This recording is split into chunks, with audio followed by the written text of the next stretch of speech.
This is Professor Peter Gunn. He was the chaplain at Harvard University for 40 years. He was a remarkable man who was absolutely full of paradoxes. He was very short, had a high-pitched voice, and it was slightly dusted with a British accent that was totally contrived. He was from Massachusetts. Peter was a black Baptist minister who was gay and a Republican. He was my New Testament professor when I was at Harvard in 2004. Now, I didn't go to class quite that dressed up, but you did get dressed formally when you were invited to Professor Gunn's home for tea, an event that I never missed. It was Tuesdays at 4 o'clock, and it was one of the high points of being on campus in those days.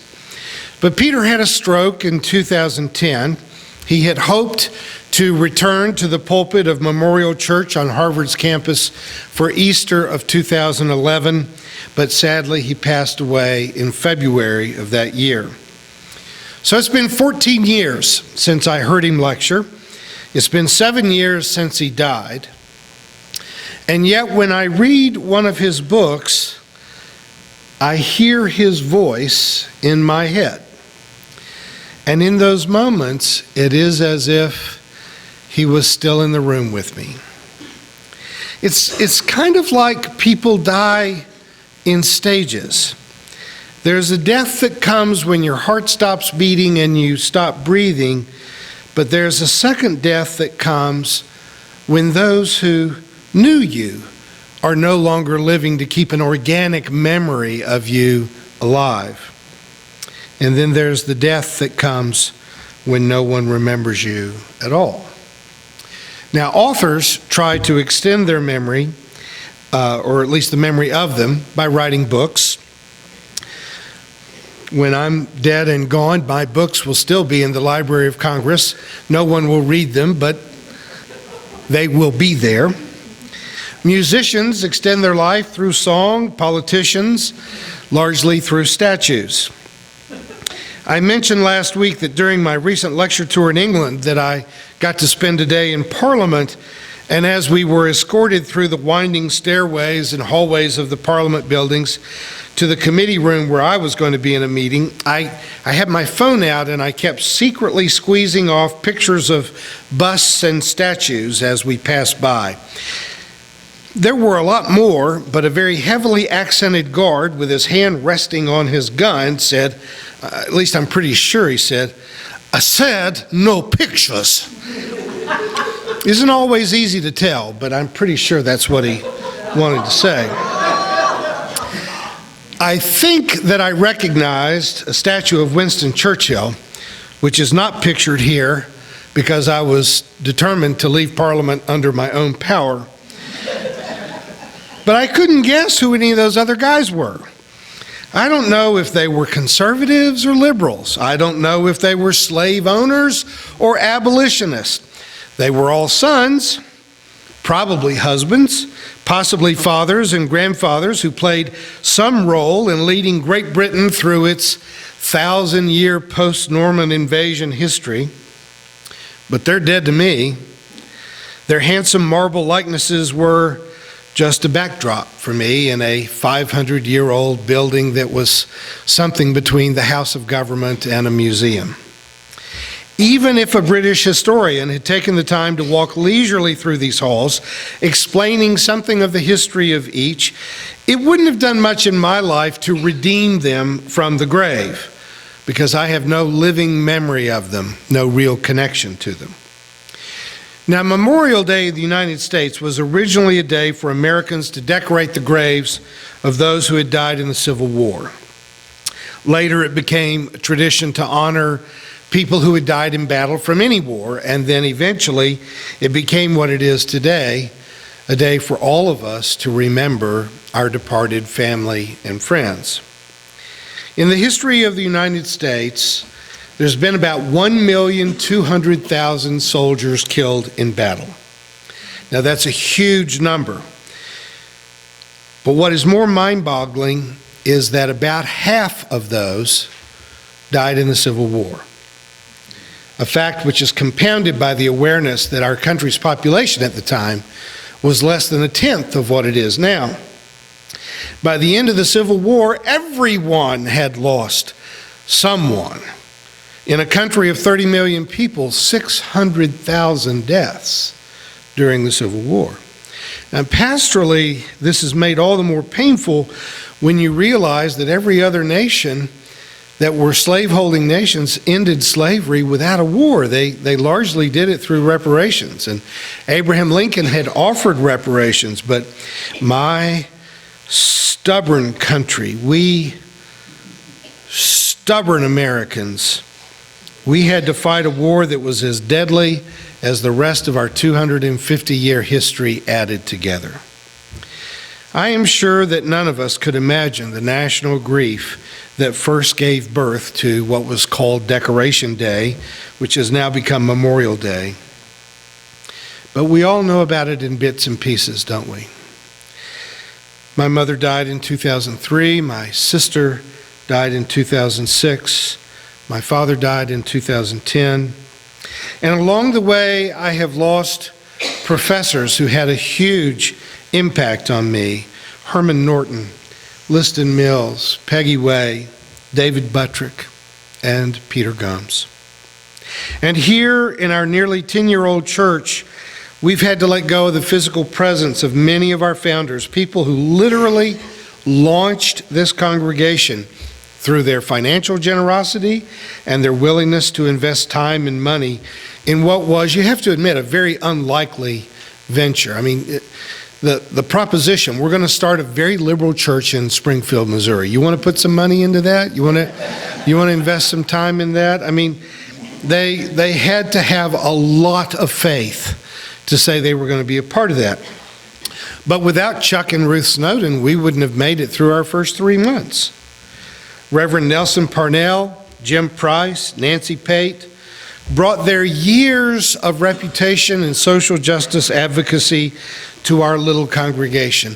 And it gave us legitimacy. I can tell you the first service that we had in a funeral home across from the Brentwood Library, that I looked out in the room and I saw these people that Jim Price had gone to Guatemala armed with nothing but a camera to be an escort for journalists during the time of the disappeared. He went to Nicaragua during the Sandinista War and would go to villages where American airplanes were bombing the villages, and he would just get on the phone and call the American embassy and say, a bunch of us Methodists are up here in Kumaskonde, and just hang up the phone, you know, just used his own body to stop violence. Nelson Parnell had been the liberal who wrote controversial articles for the newspaper for 20 years before I got to Springfield. He literally met me one day and said, I'm handing you the baton, it's your job now. But he had lunch with me every Tuesday, as did Jim Price and others, as we were starting to say, what would it take to start this little church? I'm not going to try to name everyone who's passed away during our decade of history, because I know I would make a mistake and forget someone. But I'll tell you that I never walked through this building without remembering seeing Robert Greene over there rebuilding the studs that hold up the church, or Nancy Pate standing up here with me telling me why we didn't need to replace this pink carpet. This past winter, we had to give up Judy's parents, Ilsa and Ed Meyer. Ilsa died first, and a friend of theirs sent this poem by Maya Angelou to Elizabeth and Judy. I'd not heard it before, but a great poem hits you in a way that nothing else does. When great trees fall, rocks on distant hills shudder.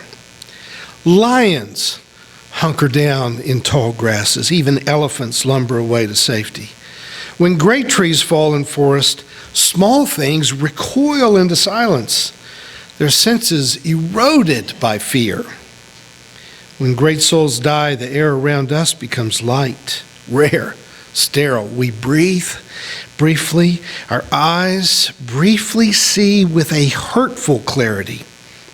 Our memory suddenly sharpens, examines, gnaws on kind words unsaid, promised walks never taken. When great souls die, after a period, peace blooms, slowly, always irregularly. Spaces fill with a soothing electric vibration, our senses restored never to be the same, whispered to us. They existed. They existed. We can be and be better, for they existed. The deaths of some people rob us of our ability to think clearly. The world is confusing and out of shape without them in it. Some of us have quite literally been trapped in mental prisons of grief, hardly able to move on to the next day.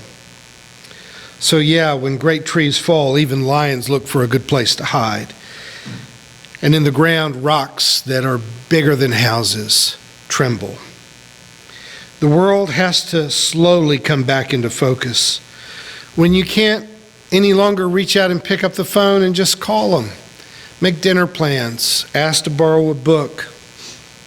And our minds will sometimes play tricks on them.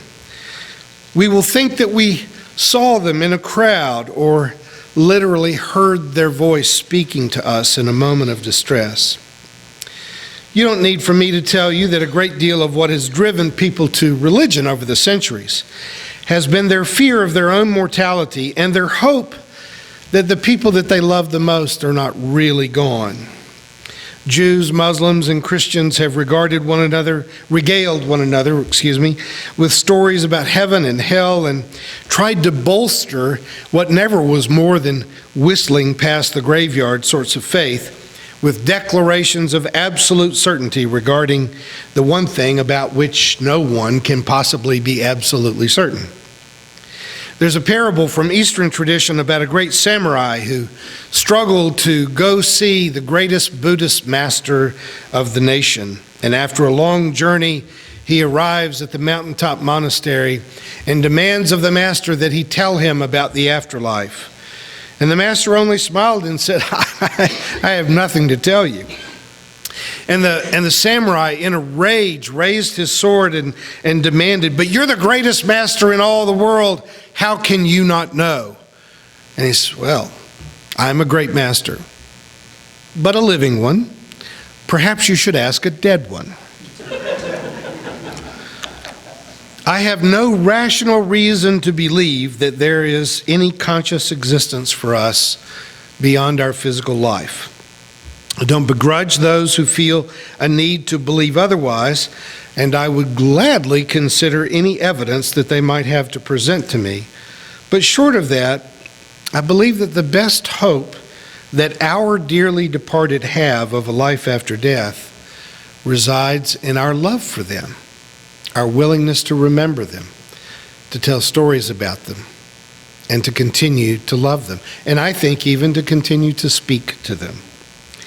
I know of nothing more profound to say of any of those who shaped our lives and are no longer with us than how Angelou concludes this great poem.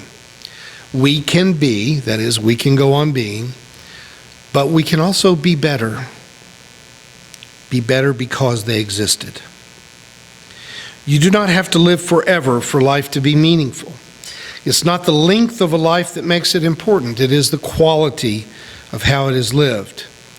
As Mark Twain observed, let us endeavor to live so that when we come to die, even the undertaker will be sorry. We are not working towards a heavenly mansion. We are working to make a difference in the world in which we live so that our friends and family will build a mansion for us in their hearts. And the ripples from the stone that we have thrown into history's pond will continue to ripple out for a while, even after we are gone from sight. Thank you for watching our videos. We are entirely dependent on the donations of our listeners and members. We hope that you find this content to be important enough to help us to keep offering these videos to the public at no charge by becoming a regular contributor. Please click on the donate button on our website at www.spfccc.org. Thank you for your support of progressive religious programming.